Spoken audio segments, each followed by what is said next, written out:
గత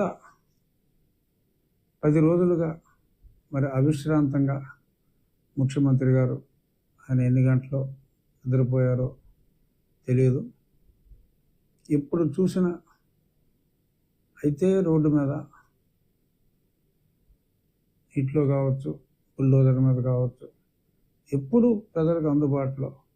కొంచెం ఖాళీ సమయం దొరికితే మరి కలెక్టర్స్ కాన్ఫరెన్స్ ఈ సంబంధించిన జిల్లాలో అన్నిటికి కలెక్టర్లతో, ఎస్పీలతో, ఇంక్లూడింగ్ డిఎస్పీస్ కంటిన్యూస్గా మరి కంటికి రెప్పల అప్రమత్తంగా అన్నీ తానై చూసుకోవటం. Age is only A number అని చెప్పి చాలామంది అంటూ ఉంటాం, మనం నిజం కాదనుకుంటాం. బట్ చంద్రబాబు నాయుడు గారు లాంటి గొప్ప నాయకులను చూసిన తర్వాత age is only A number, నీ మనసులో నీ ఏజ్ ఎంత అనుకుంటే అలాగే నువ్వు ఉండగలవు అని చెప్పి నిరూపించారు. సో ఆయనకి నా హృదయపూర్వక ధన్యవాదాలు. కెలామిటీ అనేది చెప్పిరాదు. మరి కెలామిటీ వచ్చినప్పుడు దాన్ని తట్టుకోగలిగే గుండె ధైర్యం జనాలకు ఇవ్వటం. చాలామంది మాట్లాడతారు, ఎందుకు ఇలా జనాల్లోకి వచ్చి తిరగకపోతే మానిటర్ పెట్టుకుని చూడొచ్చు కదా అని. మానిటర్ పెట్టి చూడొచ్చు కొంతవరకు కాదు, సహాయ చర్యల వరకు ఇబ్బంది ఉండకపోవచ్చు. మానిటర్లో చూసినా, బుల్డోజర్కి తిరిగినా. కానీ అక్కడ ప్రజలకి ఒక ధైర్యం, మానసిక స్థైర్యం కావాలి ఇలాంటి సమయాల్లో. ఆ స్థైర్యం అనేది 100%, 100% ఆయన కూడా ఆ జనాల్లో తిరిగినప్పుడు మనకి ప్రమాదం లేదు. ప్రమాదం ఉంటే ముఖ్యమంత్రి గారు ఎందుకు వస్తాడు? తిరగడు కదా ఇక్కడ.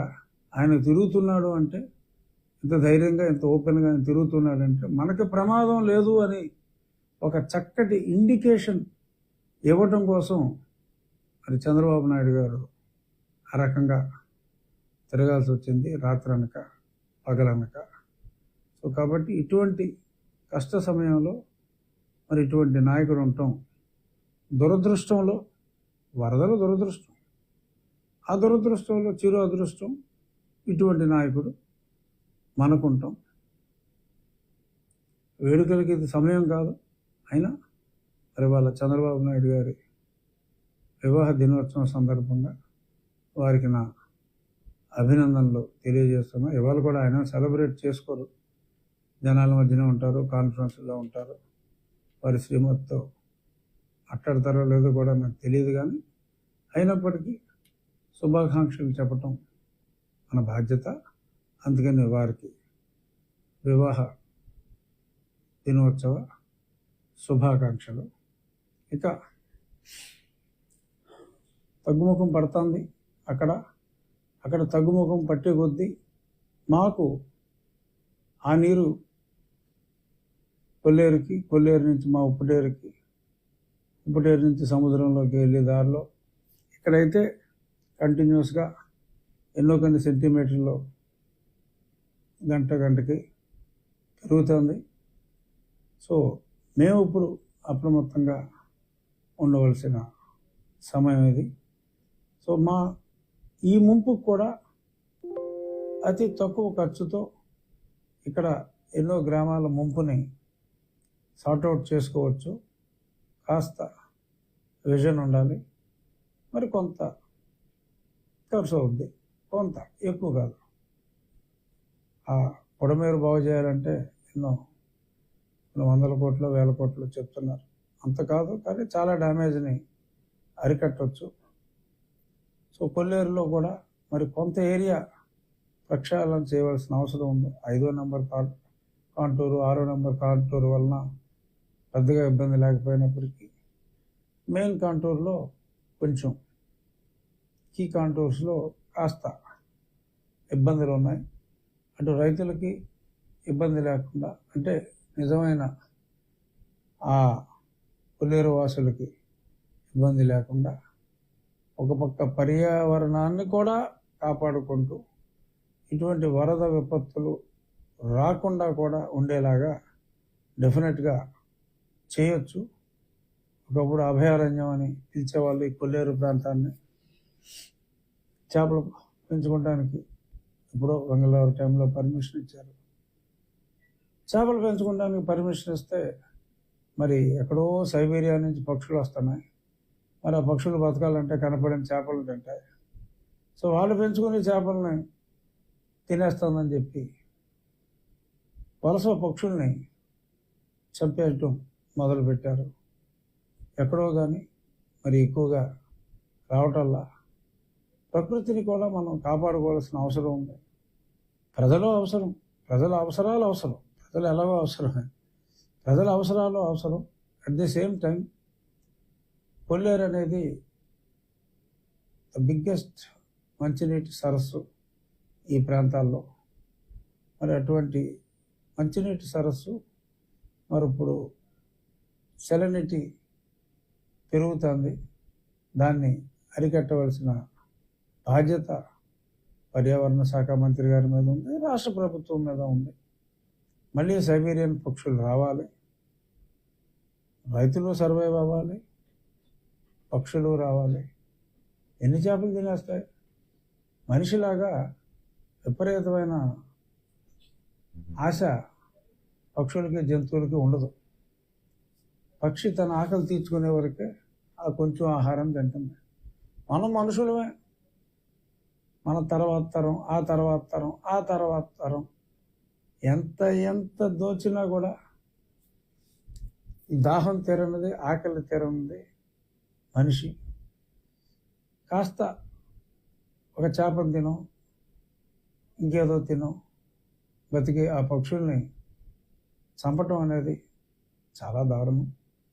మళ్ళీ తిరిగి అభయారణ్యంలాగా ఉండే అభయం అటు చంద్రబాబు నాయుడు గారు, పవన్ కళ్యాణ్ గారు పర్యావరణ మంత్రిగా మరి వాళ్ళు ఒక ప్రకృతిని మనం కాపాడకపోతే జరిగే విధ్వంసాలు ఏమిటో డైరెక్ట్గా చూసాం. ఇటువంటివి కొన్ని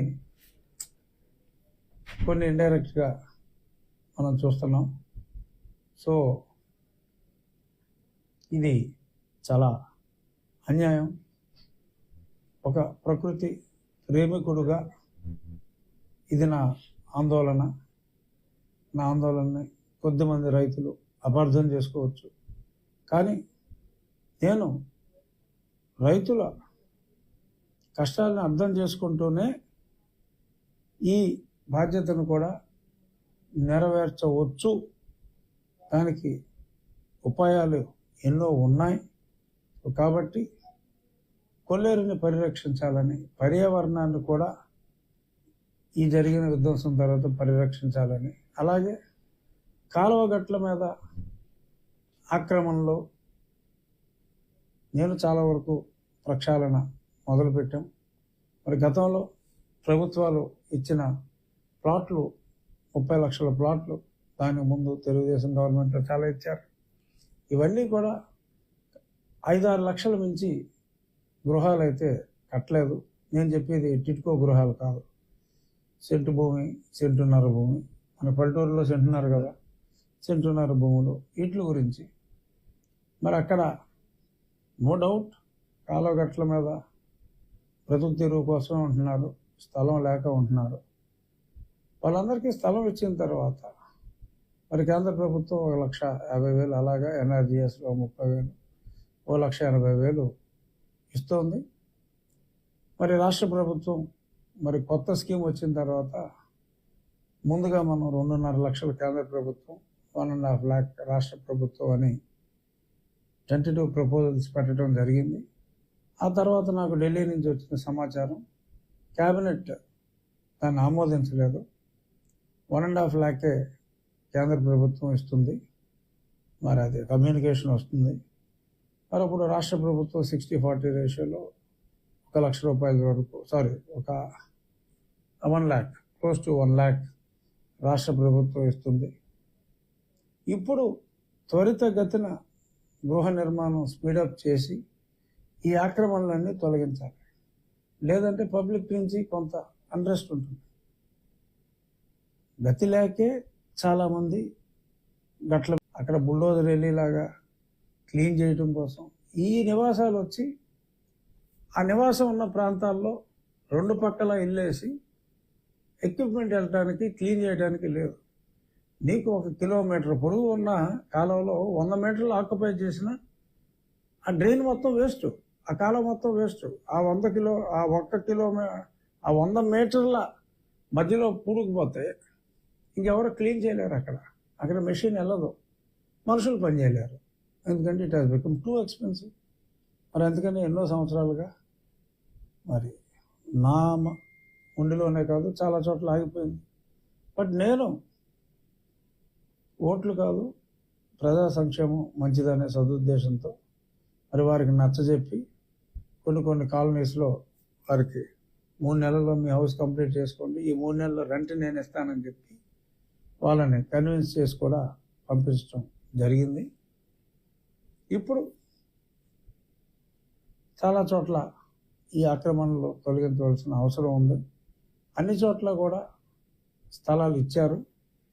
మరి వారికి ఈ సహాయం మరి కేంద్ర ప్రభుత్వం ఇచ్చేది, రాష్ట్ర ప్రభుత్వం 1,50,000కి ప్రిపేర్ అయ్యారు. ఆ